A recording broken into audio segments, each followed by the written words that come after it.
Pendant 40 ans, le diable a travaillé dans les cœurs du peuple dans le désert et l'a défait chaque fois.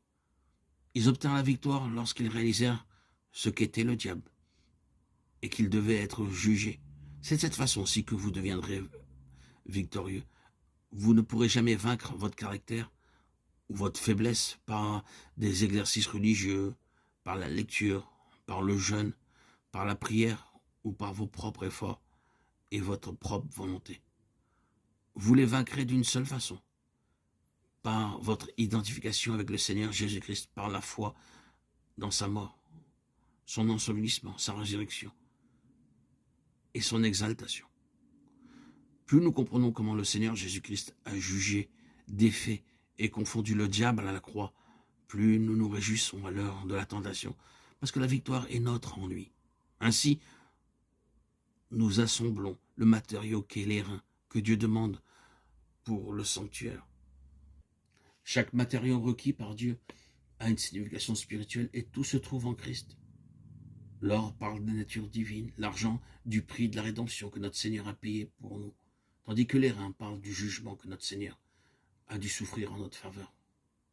Tous nous sommes invités à rassembler ces matériaux et à les lui apporter.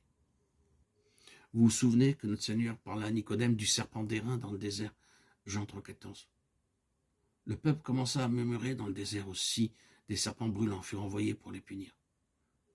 Alors Moïse commanda de fabriquer un serpent d'airain. Tous ceux qui le regardaient auraient la vie sauve. Nombre 21, 5, 9. Par ce serpent, Dieu révéla son dessein divin. Le vieux serpent, le diable, est toujours en rébellion et parce que le peuple écouta sa voix, il murmura.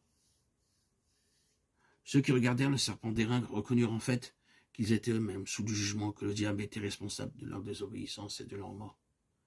Dieu était déjà entré en jugement avec le diable avant que le peuple ne puisse être délivré de sa puissance. C'est Satan, le serpent, qui nous excite constamment à pécher contre lui. Le Seigneur Jésus-Christ dit, « Et comme Moïse éleva le serpent dans le désert, il faut de même que le Fils de l'homme soit élevé. » Jean 3, 14. Comme Fils de l'homme, notre Seigneur mourut à notre place sur la croix, le lieu du jugement et de la malédiction.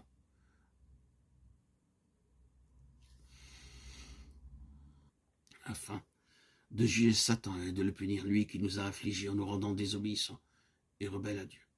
Par sa croix, notre Seigneur Jésus-Christ a vaincu notre ennemi. Il l'a écrasé. Par la foi, nous avons la victoire en lui. Si vous désirez mourir au monde, c'est uniquement par la croix que vous pouvez mourir. Personne ne peut mourir au plaisir du monde, aux joies du monde, par sa propre puissance. Paul dit, « Loin de moi la pensée de me glorifier d'autre chose que de l'accroître, notre Seigneur Jésus-Christ, par qui le monde est crucifié pour moi, comme je le suis pour le monde. » Galates 6, 14.